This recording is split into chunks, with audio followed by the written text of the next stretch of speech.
जय हिंद दोस्तों। आज हम बात करेंगे भारत इकोनॉमी से रिलेटेड केंद्रीय कर्मचारी या फिर स्टेट के कर्मचारी किस तरह से योगदान दे रहे हैं और देश हमारा जो अर्थव्यवस्था है बदलता जा रहा है। ध्यान दोस्तों, अभी ग्लोबल मंदी के दौर में भारत अगर पांचवा अर्थव्यवस्था है पूरे वर्ल्ड में और तीसरा के तरफ अगर अग्रसर है तो उसका सबसे प्रमुख वजह है सरकारी कर्मचारी। जी हाँ दोस्तों, लेकिन सरकार है कि सरकारी कर्मचारियों की तरफ देखती तक नहीं है, जबकि सरकार का कान आँख नाक यानी सरकार का जितने भी पॉलिसी है, पॉलिसी मेकर सरकारी कर्मचारी है और पॉलिसी जमीनी स्तर पर उतारता भी है सरकारी कर्मचारी। लेकिन सरकार अभी सरकारी कर्मचारी के पेंशन भत्ता और सैलरी पर ध्यान नहीं दे रही है और जिसका खमियाजा पूरे भारत को भुगतना पड़ रहा है। जी हाँ दोस्तों, आपको बताएंगे एक एक चीज़। बने रहिए वीडियो में लास्ट तक। मेरे चैनल को लाइक करिए, शेयर करिए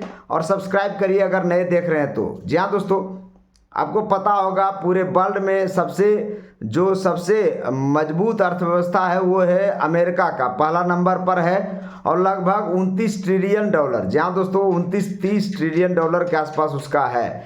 तो आप सोच सकते हैं कितना मजबूत वो देश है। पूरे वर्ल्ड का लीडर है अमेरिका। दूसरे नंबर पर चाइना है जिसका लगभग 18-19 ट्रिलियन डॉलर के आसपास है।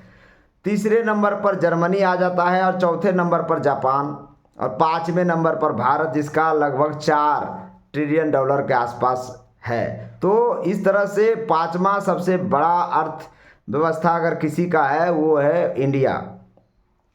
लार्जेस्ट फिफ्थ जो इकोनॉमिक कंट्री है जब इंडिया है और बनने जा रहा है तीसरा, और उस केस में उस देश के सरकारी कर्मचारियों को सैलरी पेंशन भत्ता के लिए लड़ाई लड़ना पड़ रहा है, तो ये एक दुख की खबर भी है जी। लेकिन आपको बता दें, सरकार को मजबूरी कहें या जो कहें सरकारी कर्मचारियों के लिए इनकम टैक्स में छूट देना पड़ा और जिससे थोड़ा सा इकोनॉमी बूस्ट भी हुआ। जी हाँ दोस्तों, 12,75,000 स्टैंडर्ड डिडक्शन है। आपको पता होगा कि 12,75,000 तक आपका कोई इनकम टैक्स देना नहीं पड़ेगा, जिससे ये हुआ कि जो मध्य वर्गीय जो लोअर मिडिल ऑर्डर के जितने भी सरकारी कर्मचारी हैं उनको काफ़ी लाभ मिलेगा और वो सामान बाजार से खरीद सकते हैं। जहाँ दोस्तों आपको पता होगा कि एक बिस्किट का भी अगर प्रोडक्शन भारत करती है तो उसके ऊपर कई लोगों की ज़िंदगी निर्भर करता है। जो प्रोडक्शन करता है वो भी, जो उसको मैन्युफैक्चरर किया वो भी, जो सप्लाई करेगा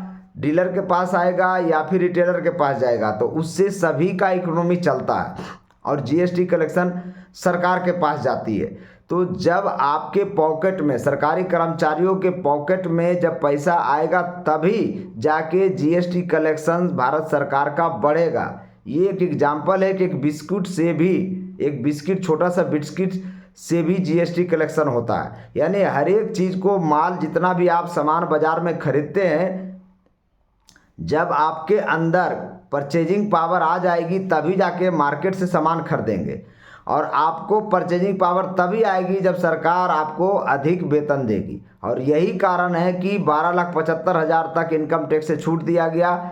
लेकिन जब सरकारी कर्मचारियों को डीए देने की बात आई तो 53% डीए पहले से चल रहा था और मात्र 2% बढ़ाया गया, जो कि पूरी तरह से गलत है। और अगर सरकारी कर्मचारियों को इसी तरह से नज़रअंदाज अगर सरकार करती रही तो सरकार का इकोनॉमी बूस्ट नहीं करेगा और आपको बता दें भारत भी स्लो यानी मंदी के दौर में चला जाएगा। तो इसीलिए सरकार से अपील करते हैं कि 8वां पे कमीशन आने वाला है, तो 8वां पे कमीशन में इतना ज़रूर सरकारी कर्मचारियों का सैलरी वेतन भत्ता बढ़ा दिया जाए ताकि उनका परचेजिंग पावर अधिक हो जाए। अभी महंगाई इतना ज़्यादा है कि वो सरकारी कर्मचारी जो 7वां वेतन आयोग 2016 में लगा था उस वेतन से वो एडजस्ट ही नहीं कर पा रहा।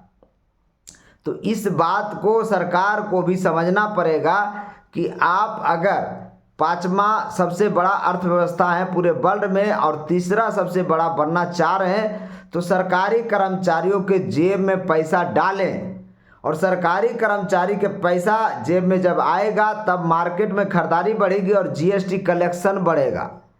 आपको लगता होगा कि इनकम टैक्स में सरकार ने छूट दे दिया तो सरकार को घाटा हो गया। सरकार को घाटा नहीं होगा। सरकारी कर्मचारी के जेब में पैसे आएंगे, वो खर्चा करता है, वो अपने पास रखता नहीं है। पहले वाला सिस्टम अब गया। पहले लोग सेविंग करते थे। आप देख लीजिए भारत सरकार में जितने भी सेविंग का प्रोविजन है बहुत घट गया है। 12 लाख करोड़ 13 लाख करोड़ सेविंग हुआ करता था, जो 6 7 8 लाख करोड़ रुपया हो गया अभी। तो ये है कंडीशन।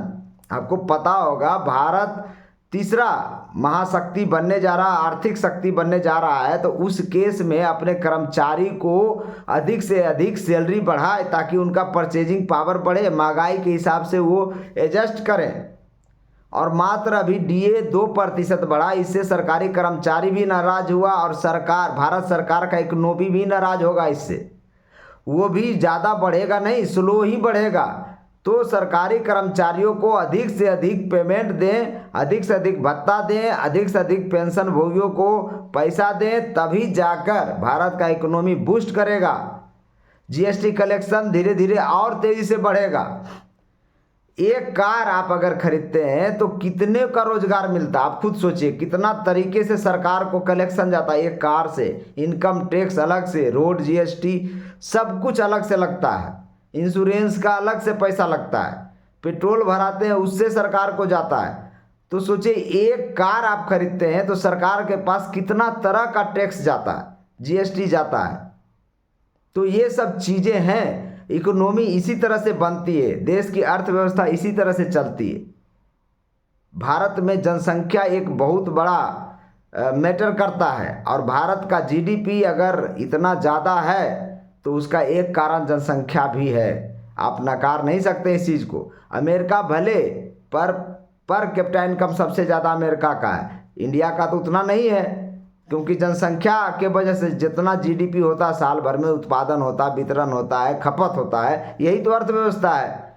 किसी भी वस्तु को बनाना और उसका वितरण करना, उसका खपत करना, यही अर्थव्यवस्था है, एकदम सिंपल भाषा में। और ये अर्थ चक्र तभी चलेगा जब सरकारी कर्मचारियों के जेब में पैसा आएगा। क्योंकि भारत में मिडिल वर्गीय फैमिली अगर कुछ खरीदेगा नहीं तो इकोनॉमी डाउन चला जाएगा, और गया, जिसके कारण मोदी सरकार ने 12,75,000 तक इनकम टैक्स छोड़ दिया। मजबूरी कहें या जो कहें, क्योंकि भारत का इकोनॉमी डिपेंड करता है सरकारी कर्मचारी के ऊपर भी, बहुत ज़्यादा डिपेंड करता है। अर्थव्यवस्था कृषि से भी डिपेंड करता है, अर्थव्यवस्था उद्योग धंधा से भी डिपेंड करता है। आप देख लीजिए चाइना का जो अर्थव्यवस्था है इतना बड़ा क्यों है, पूरे वर्ल्ड का फैक्ट्री बन गया चाइना। एक साल में इतने कार को बेचता है कि भारत उसके सामने कुछ भी नहीं। और इसीलिए उसका इकोनॉमी 18-19 ट्रिलियन डॉलर है और हमारा भारत का 4। तो कंपेयर करिए, जब तक आप चीज़ों के बनाओगे नहीं, वितरण नहीं करोगे, उसका खपत नहीं होगा, तो आपका इकोनॉमी बूस्ट नहीं कर सकता। भारत सरकार के पास जीएसटी कलेक्शन बढ़ रहा है क्योंकि 12,75,000 तक इनकम टैक्स छूट दिया गया था सरकारी कर्मचारियों को। और आने वाला समय में अगर 8वां पे कमीशन लगता है, और सरकार, आपको बता देते हैं, सरकार अगर 12-13% अगर मात्र बढ़ाएगी सरकारी कर्मचारियों की सैलरी, तो समझ लेना कि भारत का इकोनॉमी का बेड़ा गर्क होने जा रहा है। ये सबसे बड़ा कारण है सरकारी कर्मचारी, चाहे तो वो स्टेट का हो, चाहे तो वो केंद्र सरकार का हो।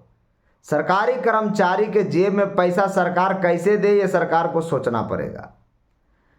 और इतना कम दे तब पर भी दिक्कत है, और ज़्यादा भी नहीं दे सकती, क्योंकि उसे, वो बोलते हैं ना कि सरकार के ऊपर लोड पड़ेगा। 7वां पे कमीशन आया था तो सरकार के ऊपर 1 लाख करोड़ का लोड पड़ा था, और अभी जब 8वां पे कमीशन आएगा तो ऐसा बताया जा रहा है कि 2 लाख 2.25 लाख करोड़ के आसपास पड़ेगा। और अभी आप देख लीजिए सांसद महोदय का 24% बढ़ा दिया गया वेतन, भत्ता भी बहुत सारा बढ़ा, देख लीजिए आप जाकर गूगल सर्च कर लीजिए। सरकारी कर्मचारियों को डीए 2%, तो क्या ये जस्टिफाइड है? क्या ये जस्टिफाइड फैसला है? और इसी तरह से सरकार अगर 8वां पे कमीशन में भी अगर 13-14% बढ़ाएगी, जिस तरह से 7वां पे कमीशन में 14.29% बढ़ाई थी, तो आपको बता देते हैं कि भारत का इकोनॉमी का बेड़ा गर्क करेगी सरकार। इसलिए सरकार को सोचना पड़ेगा कि सरकारी कर्मचारियों का वेतन, सैलरी, भत्ता, अन्य लाभ कैसे बढ़ाया जाए और समय के अनुसार कॉस्ट ऑफ इन्फ्लेशन इंडेक्स के साथ कैसे जोड़ा जाए, ये आने वाला समय में सोचना पड़ेगा। आपको पता होगा एमपी जो विधायक है, जो एमपी एमएलए है, सबका कॉस्ट ऑफ इन्फ्लेशन के आधार पर उनका वेतन भत्ता बढ़ता है। तो फिर सरकारी कर्मचारियों का पुराना सिस्टम क्यों? वेतन आयोग क्यों? हमारा कहना यह है कि अगर वेतन आयोग ही है तो एक लिमिट तक बढ़ाएं। आप इतना कम ज़्यादा कैसे कर सकते हैं? फिटमेंट फैक्टर की बात जहां हो रही है, आप खुद सोचें कि मात्र 2% ये बढ़ाएं, तो अभी ही फिटमेंट फैक्टर 1.55 हुआ, क्योंकि 55% डीए और एक वेतन का 100%। तो अभी आपका फिटमेंट फैक्टर 1.55 है। इतना स्लो डाउन से फिटमेंट फैक्टर अगर आप रखेंगे, 8वां वेतन आयोग जब आप लागू करेंगे तो 20% बढ़ाएंगे कि 30% बढ़ाएंगे कि 15% ही रह देंगे, ये आने वाला वक्त डिसाइड करेगा। भारत का इकोनॉमी भी इस पर डिपेंड करता, इसलिए सरकार को इस बारे में भी सोचना पड़ेगा। सरकारी कर्मचारी को आप देंगे तभी तो वो सामान खरीदेगा और बाजार चल पड़ेगा, और अभी उसका परचेजिंग पावर नहीं है। सरकारी कर्मचारी के इतनी हैसियत नहीं है, इतनी औकात नहीं है कि इस बाजार से सामान खरीद सके, क्योंकि महंगाई बहुत ज़्यादा हो चुका है और ये सच्चाई है। इसलिए सरकार को सोचना पड़ेगा कि सरकारी कर्मचारियों को कैसे पॉकेट भरा जाए। और जिस तरह से मुद्रास्फीति चलता है, जिस तरह से कॉस्ट ऑफ इन्फ्लेशन इंडेक्स चलता है, अगर उसके साथ तालमेल आप नहीं बढ़ाए तो भारत का इकोनॉमी का बेड़ा गर्क करेंगे, अपने पैर पे कुल्हाड़ी मारेंगे मोदी जी। बाकी आप खुद समझदार हैं, हमें जो बताना था वो बता रहे हैं धीरे धीरे करके सभी अपने व्यूअर्स को। जय हिंद।